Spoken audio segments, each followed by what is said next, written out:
Hi everyone, जय मां वैष्णो। आज मैं आपके साथ एक और full day topper routine share करने वाली हूँ। इसमें मैं आपके साथ टॉपर सीक्रेट शेयर करूंगी, वो क्या टाइम टेबल बनाते हैं, कैसी स्ट्रेटेजी फॉलो करते हैं और साथ में कुछ स्टडी टिप्स। चलो फिर फटाफट से बिना किसी देरी के शुरू करते हैं आज की वीडियो। तो जैसे आप सुबह उठे ना, शुरू के 10 मिनट में आप अपनी ड्रेस को प्रेस कर सकते हैं, अपने शू को अच्छे से पॉलिश कर सकते हैं। अगर आपने रात को अपना टाइम टेबल से बैग सेट नहीं करा है तो उसको कर सकते हैं।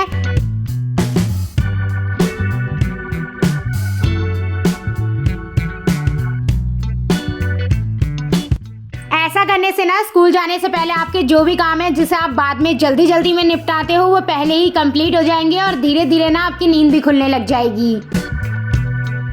ऐसा टॉपर ना हर वक्त आपको ये नोटिस करना है कि किन कामों को एक साथ करके ना आप अपने टाइम को सेव कर सकते हैं। जैसे कि अब सर्दियां स्टार्ट होने वाली है तो जितना देर आपका नहाने का पानी गर्म होने में लगाएगा ना, उतनी देर आप फोन चलाने की जगह अपने स्कूल के पेंडिंग वर्क्स को कंप्लीट कर सकते हैं। 10 से 15 मिनट इन कामों में लगाने के बाद ना अगले 15 मिनट आपको अपनी बॉडी को देने हैं, जिसमें आपको कुछ वार्म अप एक्सरसाइजेस करनी है। ऐसा करते ही ना आपकी बॉडी थोड़ी सी गर्म हो जाएगी, आपको पसीना निकलेगा, आपकी हार्ट रेट बढ़ जाएगी, जिससे ना आपका माइंड और बॉडी अच्छे से एक्टिव हो जाएंगे। इसके बाद ना आप कुछ भी खा लीजिए। आपको पूरे दिन भर में ना खाली पेट पढ़ने के लिए बिल्कुल भी नहीं बैठना है। पढ़ाई करने के लिए ना हमें बहुत सारी एनर्जी और कॉन्सेंट्रेट की जरूरत होती है और अगर हमारा पेट ही खाली है ना तो हमारा ठीक से पढ़ाई में ध्यान ही नहीं लगेगा।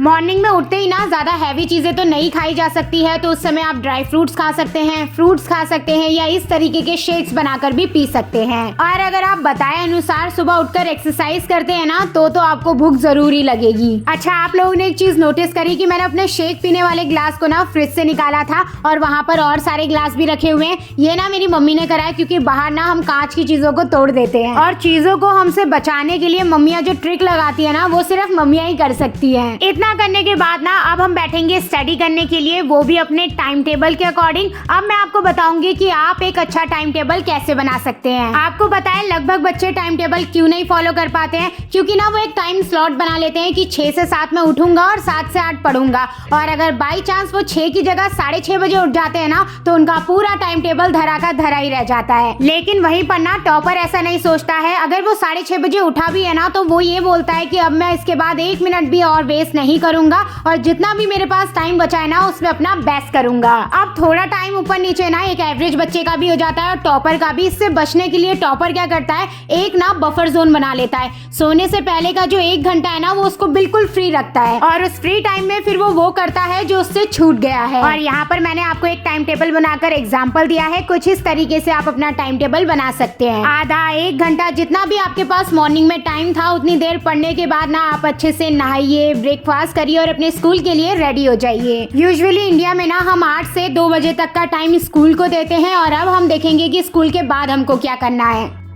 2 बजे स्कूल से आने के बाद आपको 2 से 3 लंच करना है, थोड़ा सा रेस्ट करना है और अगर आपकी कोचिंग है तो उसको मैंने 3 से 6 बजे तक का टाइम दे दिया है। ये टाइम ऐसा है जिसमें हम कोई भी चेंजेस नहीं कर सकते हैं, ये आपको डेली करना ही पड़ता है। लेकिन ट्यूशन से आने के बाद आधा घंटा आपको रेस्ट करना है। रेस्ट का मतलब ये नहीं है कि आप आते ही सो जाएं, क्योंकि वो तो आप दिन में भी कर सकते हैं। जो 2 से 3 बजे का आपको टाइम दिया है, इस टाइम पर ना आपको खेलना है, पूजा पाठ करनी है और अगर आपको भूख लगी है तो आप स्नैक्स वगैरह खाइए। आधा घंटा कंप्लीट होने के बाद ना आपको फिर से स्टडी करने के लिए बैठना है जब तक आपका डिनर नहीं बनता। आपको ना 1 आवर रूल को हमेशा अपने दिमाग में रखना है। पूरे दिन भर में ना 1 घंटा ऐसा जरूर होता है जिस समय हम सबसे ज्यादा प्रोडक्टिव होते हैं।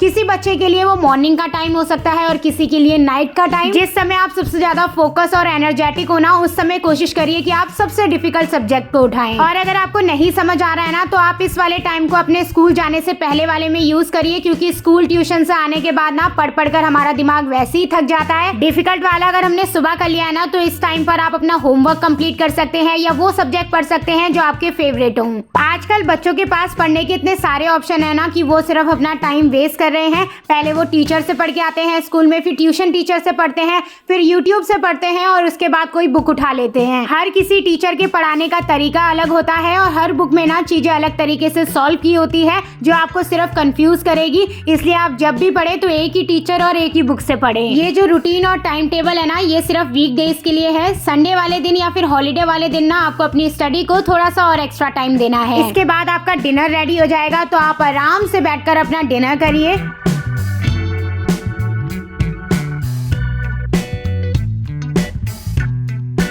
अच्छे से डिनर करने के बाद 5-10 मिनट अपना फोन यूज करने के बाद आपको वापस से पढ़ने के लिए बैठना है। और ये वही वाला टाइम है जिसे हम बफर जोन कह रहे थे, जिसको हमने फ्री छोड़ा था। और इसमें आपको वही सारे काम करने हैं जो आपसे पूरे दिन भर में छूट गए हैं। और अगर बाई चांस आप पूरा अपने टाइम टेबल के अकॉर्डिंग चले हैं, जितना भी सब्जेक्ट आपने सोचा था उतना पढ़ लिया है ना, तो इस टाइम को आप रिविजन में यूज करिए। आप ना चाहे अपनी क्लास के, स्कूल के किसी भी टॉपर को उठा लीजिए या यूट्यूब पर किसी भी टॉपर की वीडियो देख लीजिए। उनमें ना आपको बस एक ही कॉमन चीज मिलेगी कि हम ना जो भी पढ़ते थे उसको साथ साथ रिवाइज करते रहते थे। और बस यही छोटी सी ट्रिक ना आपको भी लगानी है। और ये चीज तो मैंने आपको कई बार बताई है कि आपको ऐसे पढ़ना है जैसे आप दूसरे को पढ़ा रहे हैं। इससे ना आपको चीजें ज्यादा लंबे समय तक याद रहेंगी। जब आप सारी स्टडी कंप्लीट कर लेना, तो अपनी आंखों को रिलैक्स करने के लिए आपको 20-20 वाले रूल को फॉलो करना है। आपको इसमें ना हर 20 मिनट में 20 मीटर दूर किसी भी ऑब्जेक्ट को रख कर ना 20 सेकंड के लिए देखना होता है। वैसे तो आप जब भी स्टडी करें या डिवाइस बहुत देर तक यूज करें ना, तब आपको इसको फॉलो करना होता है। लेकिन अगर आप बार बार नहीं कर सकते तो लास्ट में जरूर करें। अब अगर आप चाहे ना तो डायरेक्ट सोने भी जा सकते हैं, लेकिन मैं आपको सजेस्ट करूंगी कि सोने से पहले ना आप 15 से 20 मिनट बाहर जाकर वॉक करें। इससे आपका माइंड फ्रेश हो जाएगा और सोने के लिए रेडी भी।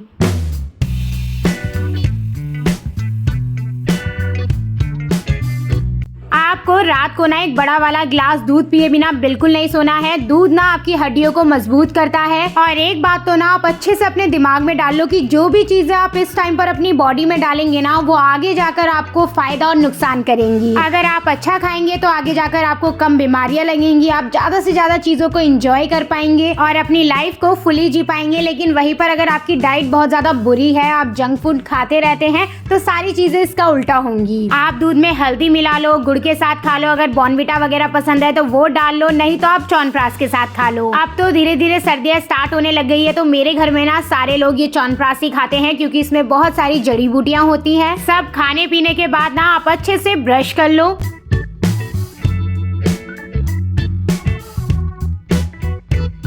सोने से पहले आप अपने दोनों पैरों को अच्छे से वॉश करो, उसमें तेल की मसाज करो। तेल की मसाज तो आप अपनी पूरी बॉडी में अच्छे से करो। ये सब करने के लिए मैं इसलिए बोल रही हूँ क्योंकि अगर आप पढ़ते ही सो जाएंगे ना, तो आपका माइंड अच्छे से रिलैक्स नहीं हो पाएगा और पूरी रात आपके दिमाग में यही चीजें चलती रहेंगी। तो अपने पूरे दिन भर की थकान निकालने के लिए और अपने आप को एक पीसफुल नींद देने के लिए ना ये सब करना जरूरी है। और यहीं पर ही आज का रूटीन कंप्लीट करते हैं। आई होप ये वीडियो कहीं ना कहीं आप लोगों के लिए हेल्पफुल रहे। वीडियो अच्छी लगी हो तो वीडियो को लाइक कर देना, चैनल को सब्सक्राइब कर देना। मैं मिलती हूँ आप सबसे बहुत जल्द नेक्स्ट यूजफुल वीडियो में। तब तक आप लोग अपना ध्यान रखना। Okay, bye bye.